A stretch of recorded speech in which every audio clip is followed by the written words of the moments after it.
À Marseille, Mélenchon aux côtés des syndicats pour scander Stop Macron. Envoyé spécial à Marseille. Il est de retour au premier plan de la contestation sociale. Jean-Luc Mélenchon a manifesté samedi à Marseille à la tête d'un cortège Stop Macron. Une initiative de la fédération CGT des Bouches-du-Rhône à laquelle étaient associés plusieurs syndicats, FESU, Sud, UNEF, et associations mais aussi la France Insoumise et le PCF. Une affiche inédite tant ces différentes formations ont pris pour habitude d'afficher leur division au niveau national. Ce sont les syndicats qui ont pris l'initiative d'une mobilisation et qui ont appelé les organisations qui voudraient s'y joindre à le faire. Il m'a semblé que c'était quelque chose d'exemplaire, a expliqué Jean-Luc Mélenchon à la presse, ajoutant qu'il aimerait que cette initiative puisse être reproduite dans tout le pays.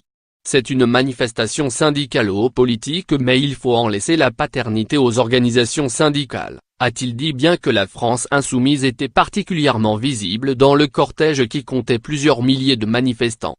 De nombreux cheminots, personnels hospitaliers et étudiants étaient présents. Depuis le Vieux-Port, où la marche a débuté, Jean-Luc Mélenchon s'est félicité de la rupture de la cloison entre le mouvement social et l'action politique, alors que les leaders syndicaux nationaux défendent bec et ongle leur indépendance, au nom de la charte d'Amiens.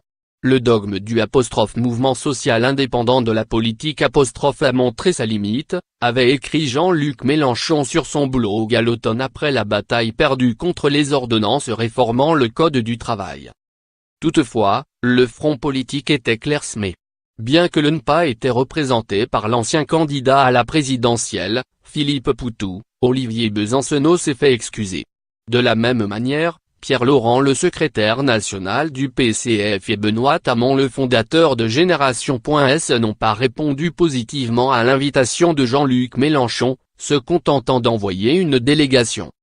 Lire aussi, malgré sa main tendue, Mélenchon défilera sans Hamon et Laurent à Marseille. Le PCF était représenté par le député des Bouches-du-Rhône, Pierre Dharréville. Emmanuel Macron va bien être obligé d'ouvrir ses esgourdes. Il ne pas pouvoir continuer à nous faire la leçon comme il le fait en permanence en nous méprisant, a-t-il confié.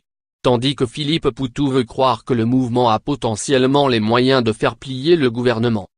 À condition que la mobilisation ne s'essouffle pas. De nombreux rendez-vous sont à l'agenda.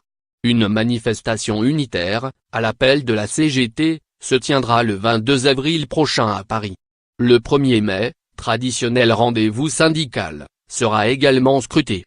Enfin, le front politique tentera de s'afficher uni le 5 mai prochain à Paris, à l'initiative du député LFI François Ruffin.